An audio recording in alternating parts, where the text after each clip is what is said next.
Hello everyone. I'm glad here to share with you about the topic blocklets.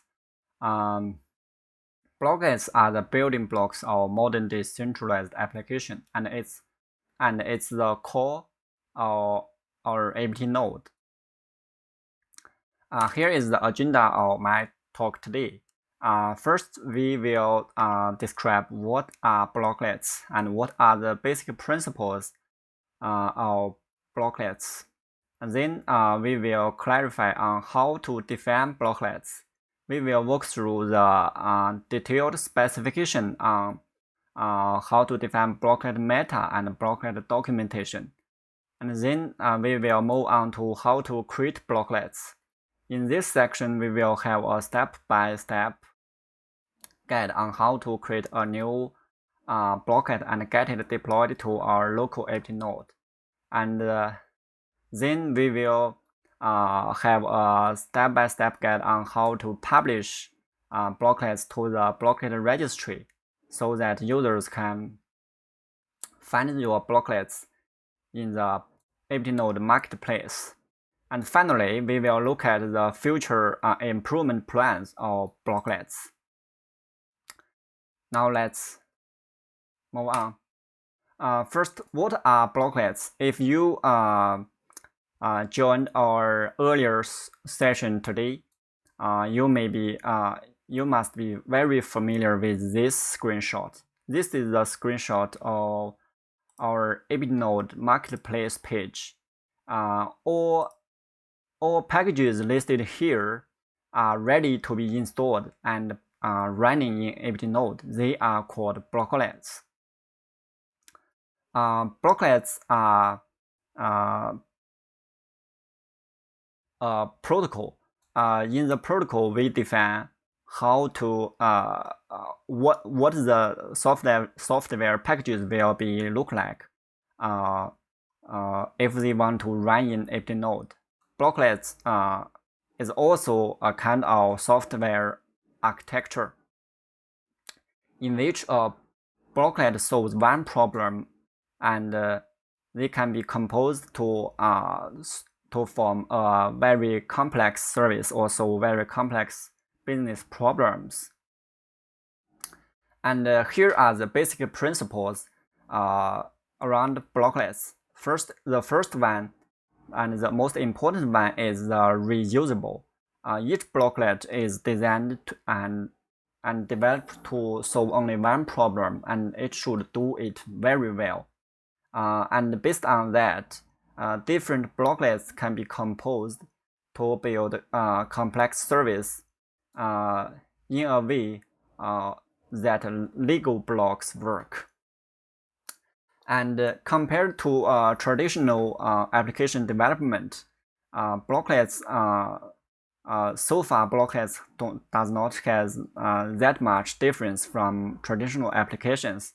But the third principle is makes that difference, which is decentralized. Each blocklet is developed and then shipped to end user within the ABT node. The runtime state and data generated all belongs to the ABT node owner, and is not owned by ArcBlock or any other centralized authority. This makes blocklets so special. Maybe you are wondering what's the left circle of a blocklet in ABT node. Here is a simple diagram that shows the left circle of a blocklet in ABT node. Typically, an end user will install a blocklet from our marketplace. Then he or she need to configure the blocklet. Then he can start the blocklet, then stop. And finally, if the blocklet is not useful anymore, it can be safely removed, which is uninstall. And for developers of blocklets, he or she may not get his or her blocklets may not exist in marketplace, so he must be able to deploy his or her blocklets to the ABT node from his local machine before the publish. And this is similar but different to blocklet install. And since we are clear about what are blocklets, it's both a protocol and a software architecture. Now let's clarify on how to define blocklets. To define blocklets, there are two important parts. The first part is the metadata. Metadata are defined in the following two files. The following two files can exist at the same time, but they cannot be missing at the same time. The first file, blocklet.json, is a dedicated file to describe the blocklet. And the second, it can contain all the metadata of the blocklet that we will describe in the later of the talk. And package.json is if you are front-end engineering, you may be very familiar with this file. It's a npm package description file. We can extend this file by adding a blocklet property, which contains the various metadata for blocklets.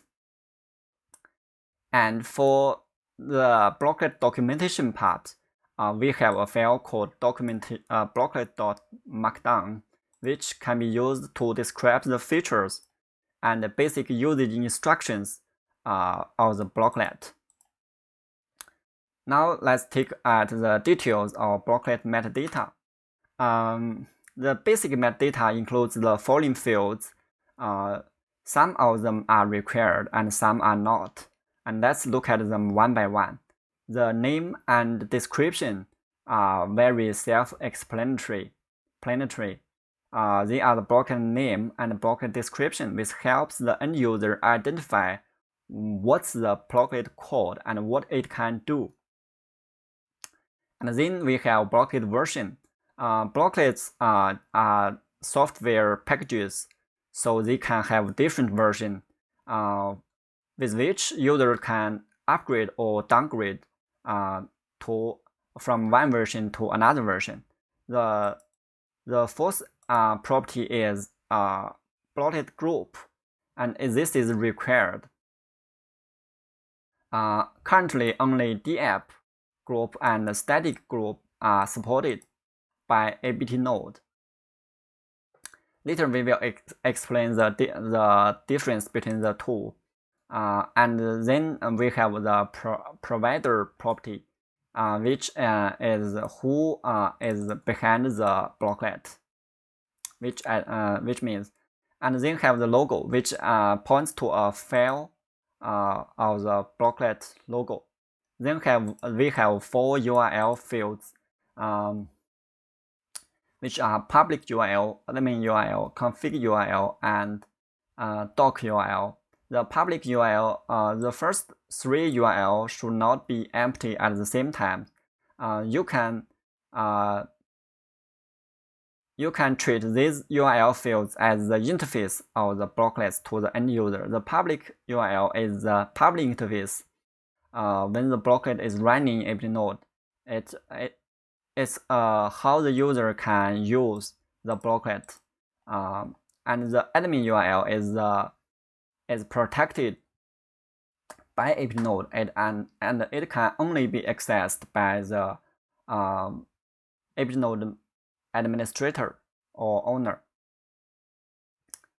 And the doc URL may be public or not, and it can be an inner page or it can point to any valid URL.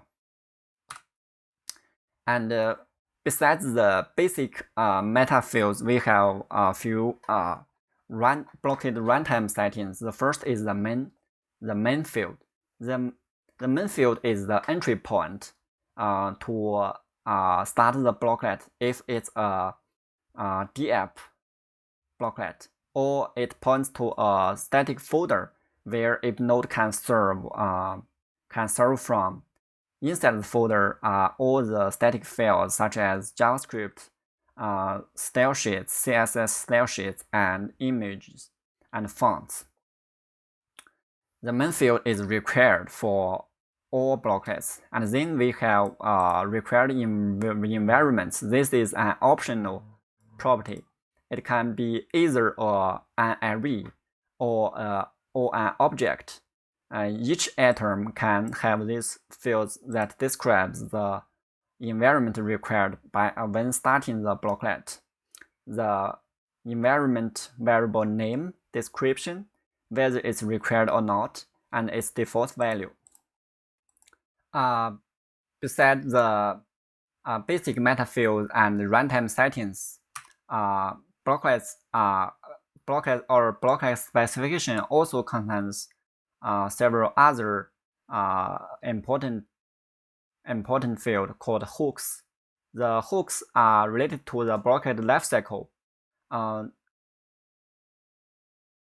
In order to allow developers to add some custom logic during the whole blocklet lifecycle, we created the blocklet lifecycle hooks. The hooks are shell commands, shell files, or Node.js scripts that can be run during different lifecycle stages of blocklet, such as when the user is installing the blocklet. It can add pre-install scripts to check the system requirements of the host where the ABT node is running on. Such as in the pre-install scripts, he can check whether the memory is the system memory is above the minimum requirement, whether the available disk space is enough. And for the pre-start hook, user can do some preparation before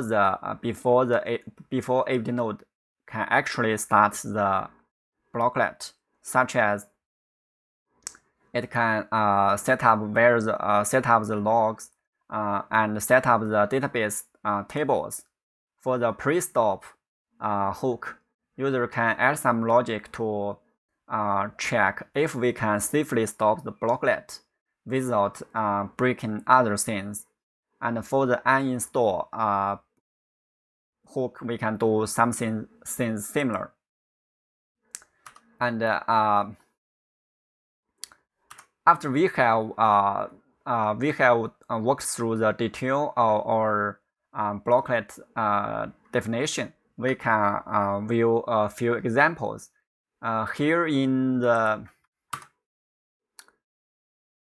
ABT node repo, we have a few blocklets here that we can show you. The first is static demo blocklet, which is a simple static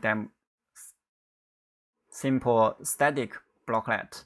We can see here it does not have a blocklet.json file in the code base, but it has a blocklet field in the package.json file. Here we can the group, the main, the logo, the provider, and the few URL fields are set. And for all other meta fields, it's inherited from the package.json, such as name, title, description, and version.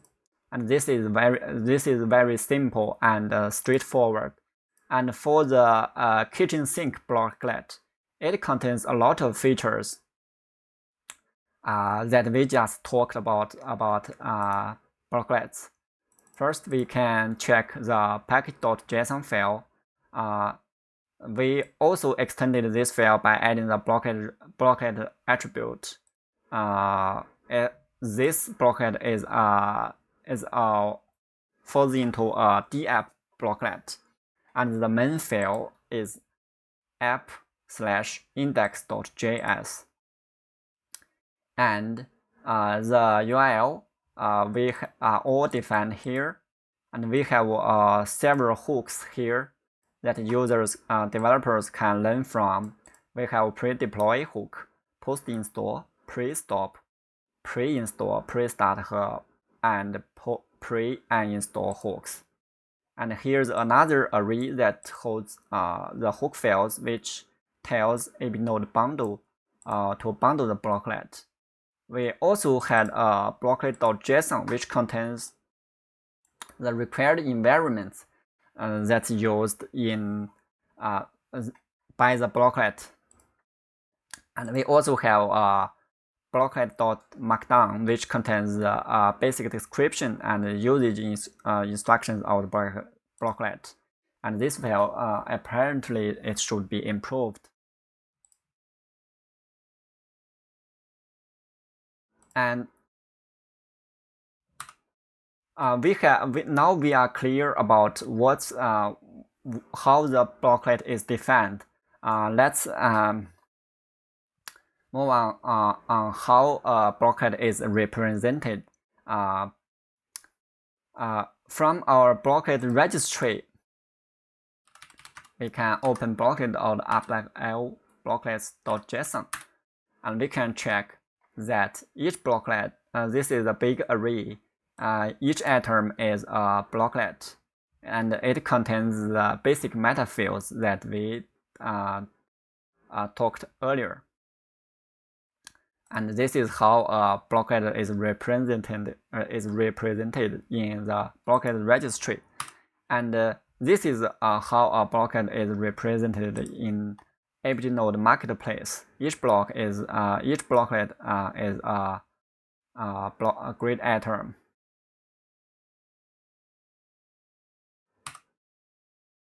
Okay, since we are clear about how to define blocklets, now let's move on to how to create blocklets.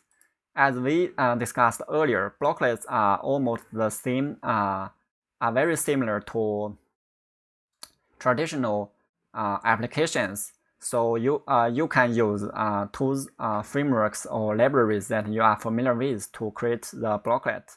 The core of the blocklet is the user interface and the business logic. This can be done without install the ABT Node CLI. But when you want to bundle your want to define your app into a blocklet, and you want to bundle and test it in ABT Node, we need to install ABT Node CLI, and here are the commands used to initialize a package to transform a app directly to a blocklet, and then we can use bundle and deploy to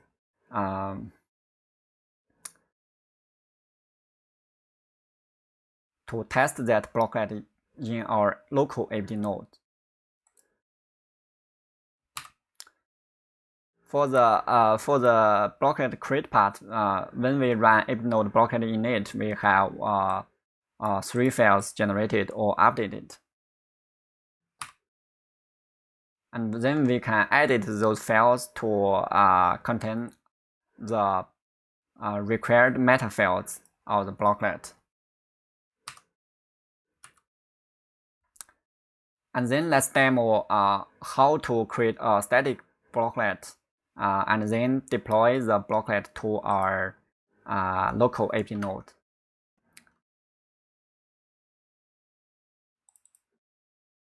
Now we are in the system temp folder, and we have create React app command line tool installed. If you have not, please install it first. Then we can create a React app called blocklet demo. This we will create a simple React app that can be built into a static blocklet, and then the static blocklet can be deployed to our ABT Node.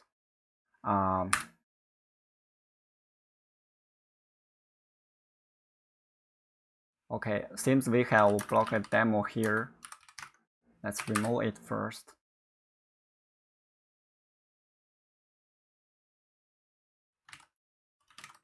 Let's run the create React app again. The app creating process may take some time to complete. It depends on your network speed or connectivity.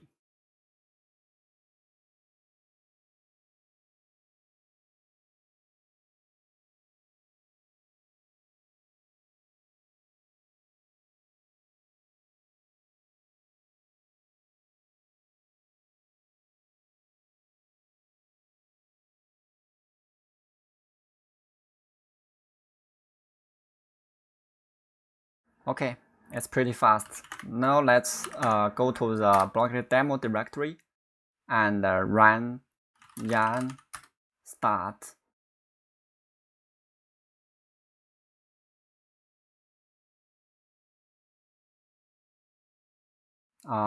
It seems the port is occupied. Let's stop my other service and try again.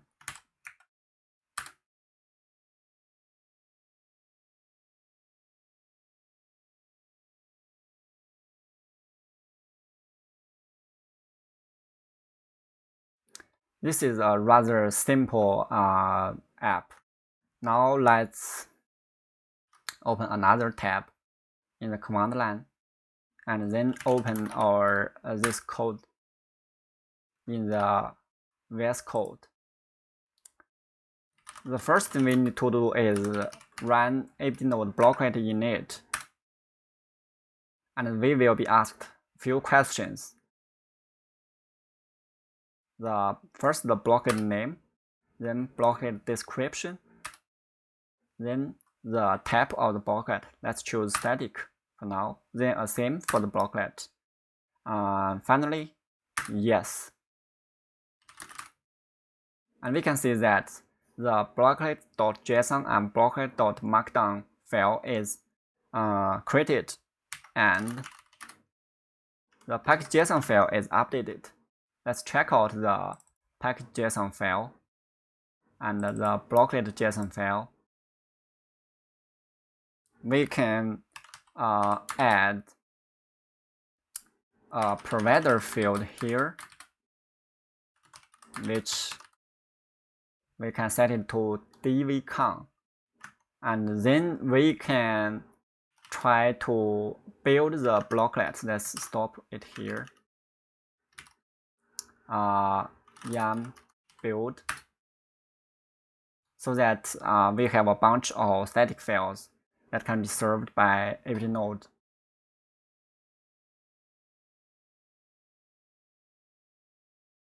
Okay, then we can try to do ABT Node deploy current directory. Let's see if we can succeed. Seems not. For static blocklet, since main is the required field for every blocklet, we should set it in our blocklet.json or package.json before run the deploy. And for an app bootstrapped with create React app, the building result is here, and so we set the main field to the build folder. Then let's try deploy again.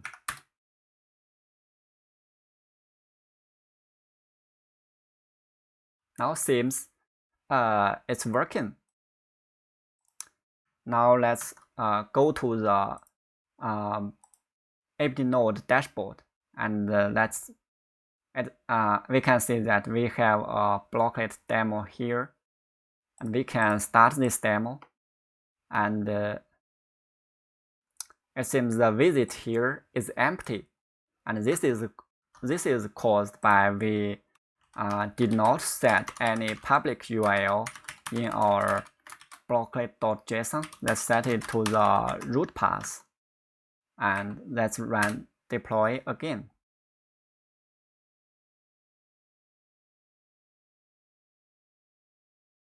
We can see that this deployment output another field which is called the blocklet URL. This is different from this deploy. And let's check the ABT Node dashboard. We can see that we have a public interface here. Okay, this is exactly the same as this interface. Since Blocklets support hooks, we can add hooks here that can save us a few strokes when deploy the blocklet. We can set a pre-deploy hook, which will run a script npm run build, and the npm run build part is you can find it here. This is defined in the package.json scripts, and this is the build command. The build command just regenerate this folder, and then we can change this file by adding some text. Hello static blocklet hello ABT node. Then let's try ABT node deploy again. This deploy may take longer because it will run pre-deploy hook here, and in which it will rebuild the whole app. And then let's check out its public interface. This is not changed, but let's do a hard refresh. We can see that this is our latest version of the blocklet, and that's because we have the ABT Node engine serves static contents with a very long cache time, and if you change the static contents of your static blocklets, please remember to bump version. When the user opens the blocklet, the version is appended to the blocklet public interface. Okay, I think that's all for the blocklet creation part.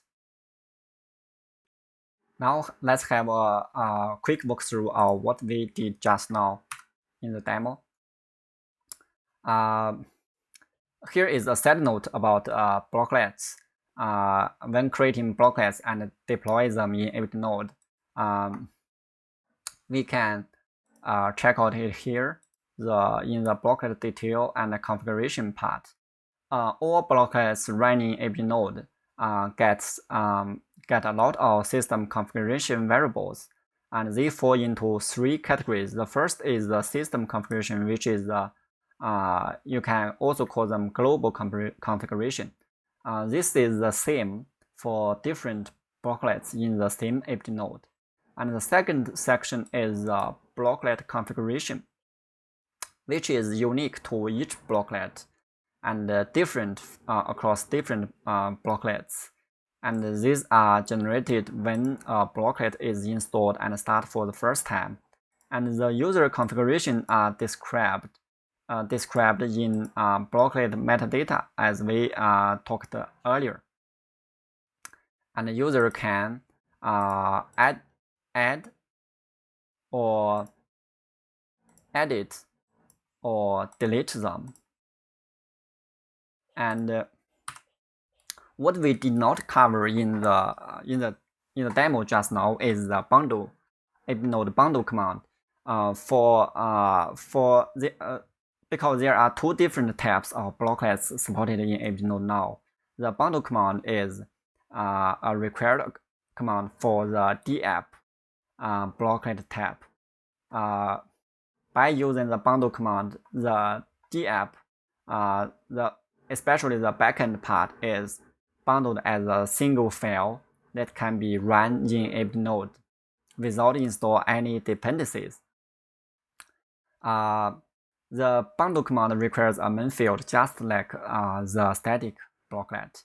and the ABT bundle uses the webpack to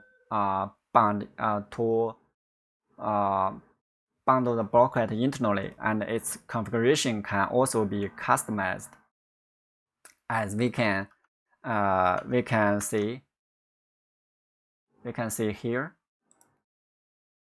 in the kitchen sink blocklet. Here we can have a webpack config.